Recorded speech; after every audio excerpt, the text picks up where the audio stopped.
I think everybody most likely got a little bit wet our pants excited when we seen this thing for the first time. Then I expect you all felt what I felt when I realized it was not a giant Mr. Handy. Fucking robbed. This place is called the General Atomics Galleria and is located here, near Skylane's Flight 1981. It is a peculiar place. Upon arriving, you'll hear the voice of a Mr. Gutsy informing anyone who can be bothered to listen that the Galleria is closed at present and that lethal force is authorized against thieves, though it's not authorized against customers, which is kind of ironic, as we'll see. This already does not bode well for us, but of course we'll have to take a look, as the place sounds so interesting, so let's go do that.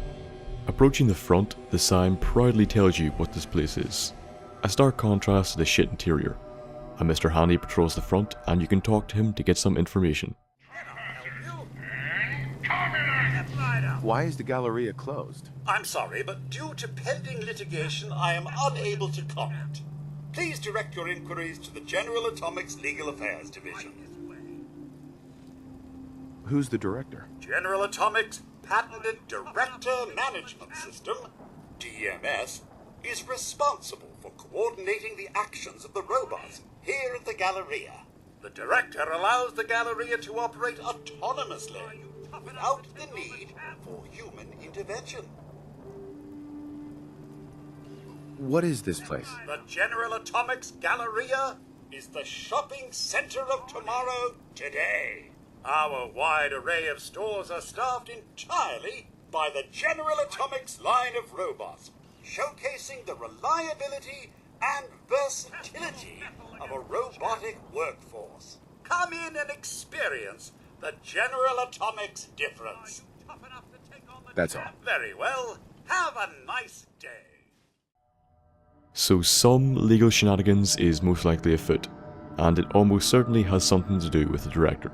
It appears the place was meant to be an example of a completely robot-operated shopping centre that was to be autonomously controlled by the director, the loud arsehole in the background. I am sure that this automation was the cause of the litigation, and why the place is closed and went to shit. But more on that soon. For now, let's look inside Madden Gym. Inside, the walls are racked with weights of varying sizes, the only place we have yet to encounter that has them. And Mr. Handy is asking us to fight the champ, the other Mr. Handy in the corner. And from the remains of more than a few people here, I'm guessing it did not end well for them. Now, we were allowed to walk in here, so others could have as well. That means that some of the corpses may be post-war, though some may also be pre-war, and part of the reason the Galleria was closed. So interestingly enough, many of these shops have vendors, but they only take pre-war money. For now, anyway. The champ can only be fought unarmed or with a melee weapon. Any other weapons cause the Gutsies to have a shit attack and to jump on, and sometimes the ones outside do as well, which doesn't really bode well for us, so we'll give them a hiding with our bare hands. After that is done, we are pronounced as the new champion, but of course, and the other Gutsy starts telling the champ to get up. He'll be okay. It's kinda sad to be honest and made me feel a bit guilty, but not by much. Then we can take a look at the back room of the gym. A safe with some money and drugs can be found here, though since this place was automated, I don't really see why it was needed. The first terminal entry is about the current promotion. There is not a manager as the robots run anything, so having a seal for a non-existent manager is ridiculous and ludicrous. This is not the last time we will see Isaac pointing out the strange design choices here. On the roof, we can find this fine fellow, who seems to have came up here for some drugged up fun. I'm not sure however whether they got the supply from the gym below or they just climbed up here with their own kit for whatever reason. Possibly to get fucked up while looking at a giant Mr. Gutsy. So we know the place was going to be run completely by robots, though that clearly did not end well, if the boxing / saw blade wielding Mr. Gutsy is any indication, or the various corpses located near the ring, as well as the unspecified legal litigation. The General Atomics outlet up next offers some insight into all of this. The place is wrecked. However, as we enter we can request a sales pitch of the Mr. Handy here, and it's fucking hilarious. General Atomics, the world leader in consumer robotics. Our dependable line of Mr. Handy household robots will free you from the drudgery of housework forever. From chores to childcare, errands to entertaining, no task is too big for Mr. Handy to handle. And our models are legendary for their reliability and durability. With proper servicing, your Mr. Handy can last a lifetime. For military clients, General Atomics is proud to offer our Mr. Gutsy product line, complete with the latest in high-tech military hardware. All right, you commie bastards! How do you like this? Today's product demonstration. Good day. How may I be of service?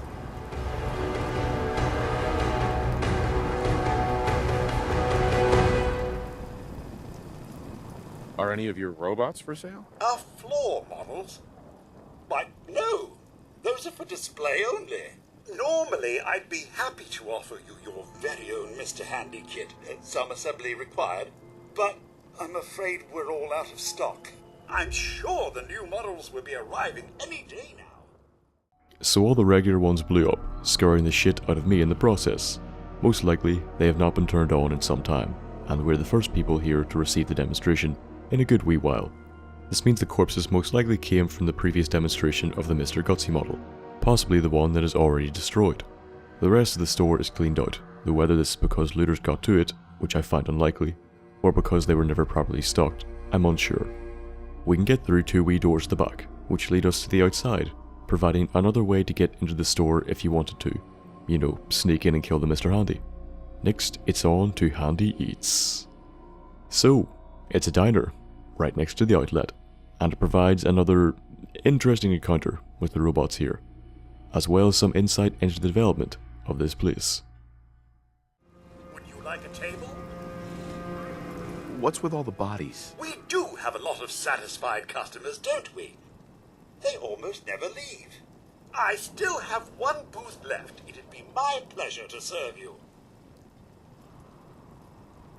I'm just looking around. Let me know if you need anything. Sugar? Would you like a table? Sure. Right this way, hun. So before we go to your table and see what happens, let's take a look at the terminal here to see what the programmer of this place had to say about the diner. The first entry is a blank waitlist, either because no one actually called ahead, or the list was reset after a certain amount of time had passed. The principles of Handy Eats seem to be the rules that govern the handies here. They serve the customers, the food must be a certain standard or it's free, and it's all done by the robots to achieve the perfect meal. Also notice there are 3 of them, most likely a nod to Isaac Asimov's 3 laws of robotics. The last entry is from Isaac again, and now that we've seen the reference to the 3 laws, he's surely a nod to Asimov as well. He says that the laws being programmed into the handies will not work, as real-world situations tend to present unforeseen circumstances, resulting in strange interpretations of them. As we will see when we park our hoop, that is exactly what happens. Have a seat. Be on the lookout for me. That's better. Now, how can we serve you today? Charbroiled? Diced? Mashed?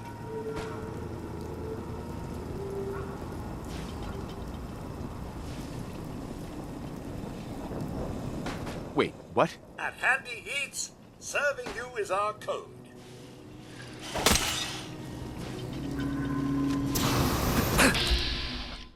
So the robots took the serving the customer rule way too literally, as Isaac warned them. Since they attacked us, we can assume that many of the dead people in these booths may have suffered the same fate. This most likely plays part of a role in the litigation we keep hearing about.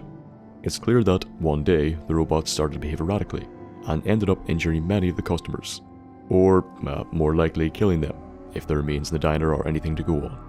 However, some people do have food or drinks with them, so the handies may have behaved properly up to a certain point.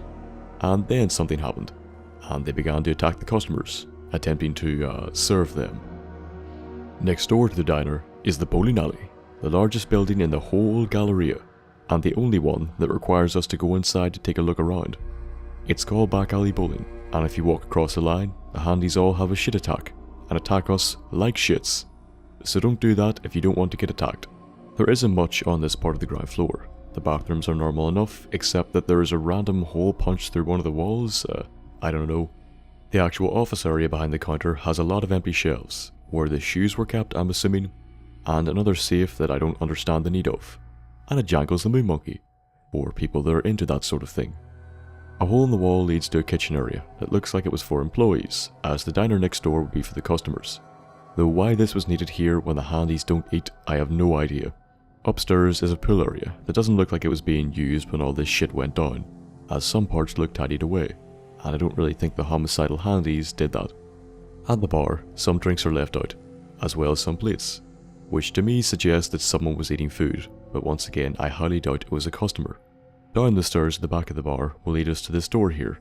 It seems to be the office of the sole human occupant here, no doubt the person whom the kitchen was for, and who left all the food on the bar. Banks of computers fill this room, as well as another terminal for us to look at. The first talks about the field directives of the Galleria. It was to show off the range of the company's robots and serve as a model for a shopping centre they wanted to create. It was all to be controlled autonomously by the director.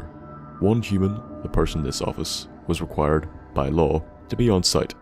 However, since the whole thing was to be operated by robots, they were not allowed to interact with them and were meant to stay in their office like a hermit, unless told otherwise. Next are the communication logs.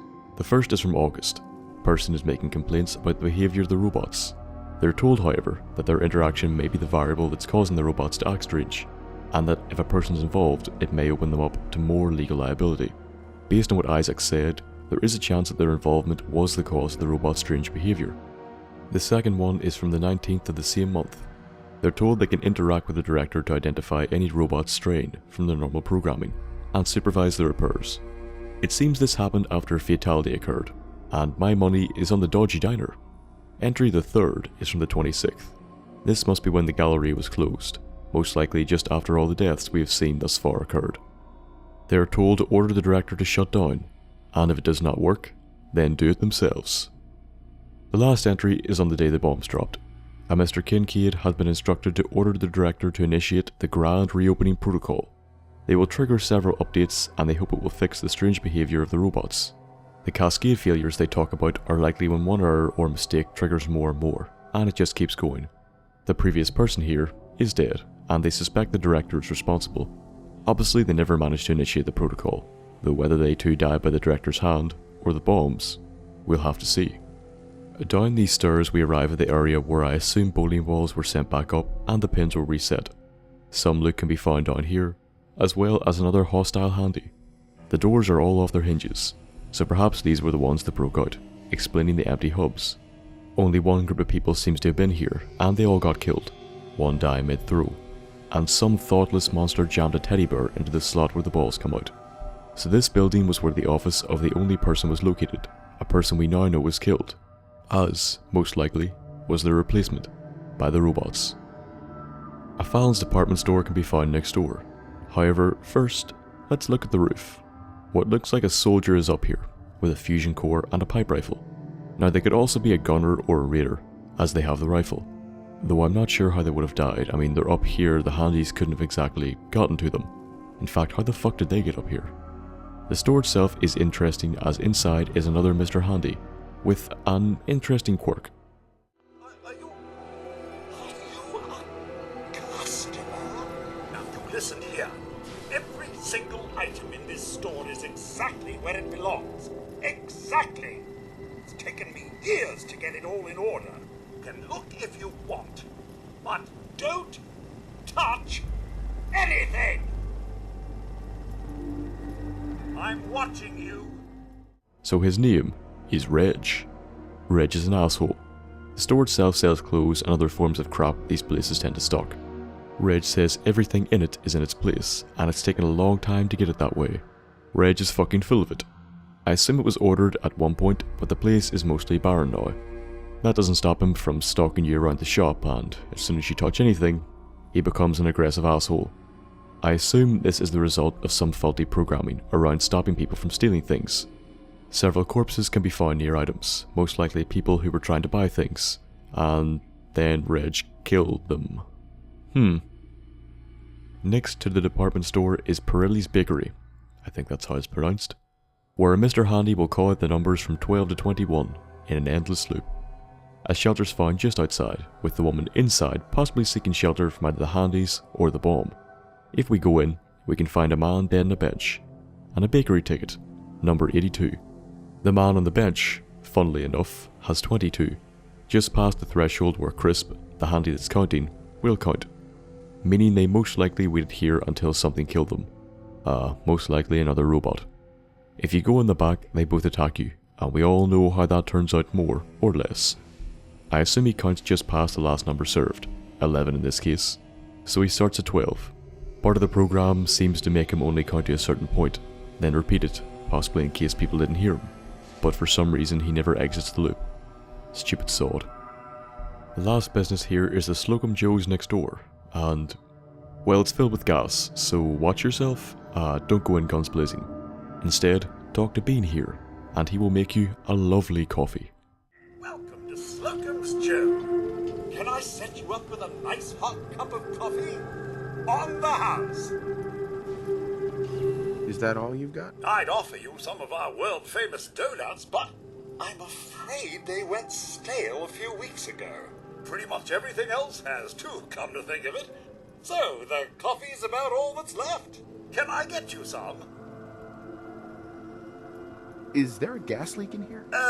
Yes. I put in a work order about, 50 years ago. They certainly are taking their time with it, aren't they? Well, no harm done, I suppose. Now, how about that coffee? Sure. Coming right up. Here at Slocum's Joe, all of our coffee is heated to a perfect 200 degrees Fahrenheit. You might want to stand back.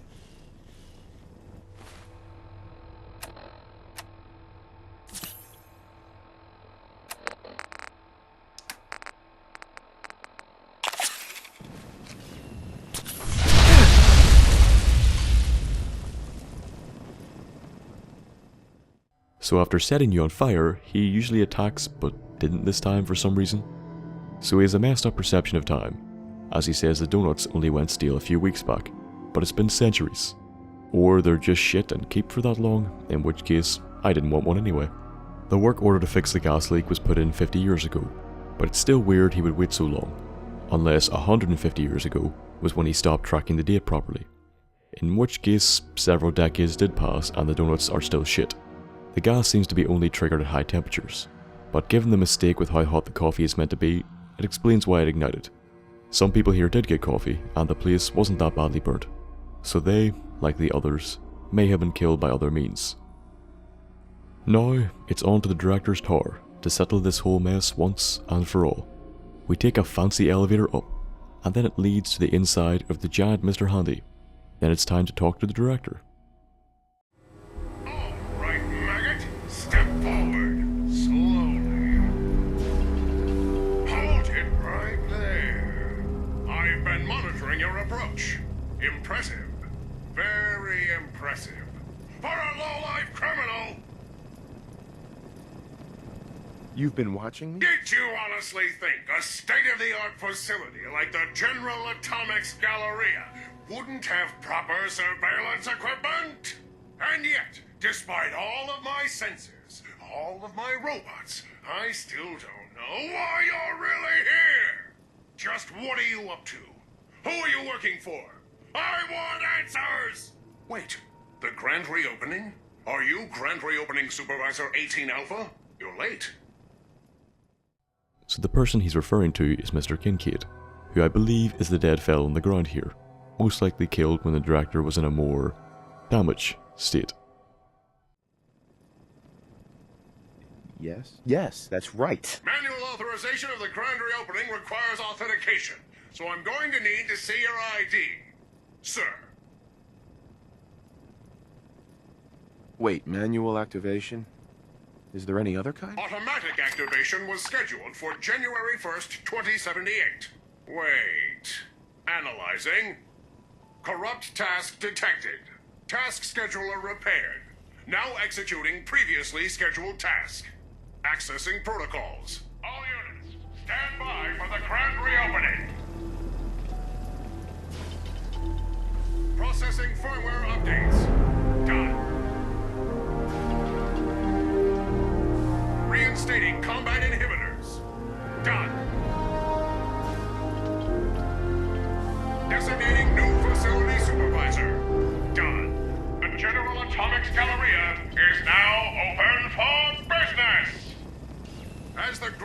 opening supervisor, you will be conducting tonight's customer appreciation raffle. Here is the grand prize. That'll be all, soldier. Dismissed! All systems are operating at peak efficiency. I'm busy, soldier. Dismissed! So I assume Kincaid died as, while he had the password, he did not possess any ID on him, so the director killed him. So we have a few options here. You can use this terminal with the password.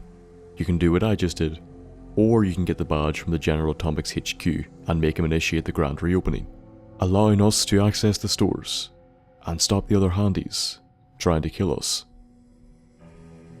The General Atomics Galleria started as a proof of concept for a large mall. It was to be a fully autonomous galleria, operated only by the handies and the director. However, as Isaac pointed out in his emails, this would lead to problems.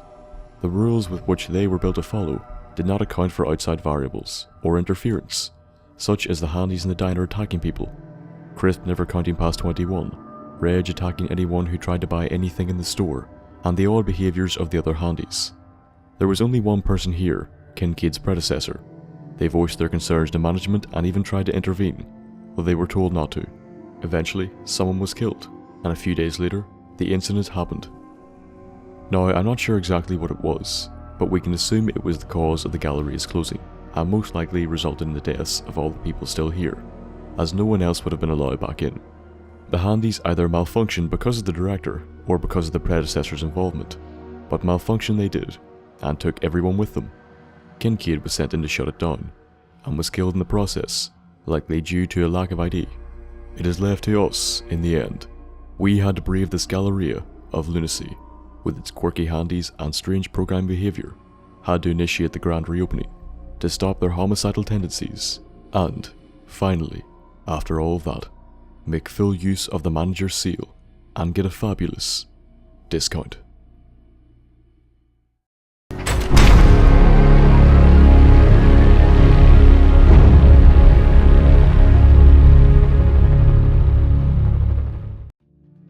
Dozens of insane robots and one of the greatest monuments to pre-war idiocy we have encountered thus far. I hope you liked this look at all of it. If you did like it, give the video a like, and if you want regular updates, subscribe. Any suggestions for lore or future videos should be left in the comments below. Better yet, go on to my subreddit, so we can discuss them in more detail. It's linked in the description. If you wish to, you can support me on Patreon. Just $1, no more, no less. Also give more suggestions for episodes and we can talk more. It's also linked in the description. Go have a gander at the rewards I offer, or suggestions for better ones. Follow me on Twitter or Facebook to get regular updates, or have a wee chat. Any business you wish to discuss, email me at thenthapple.business@gmail.com, and I will get back to you as soon as possible. I hope you enjoyed the episode, and I hope to see you in the next one. And until then, goodbye.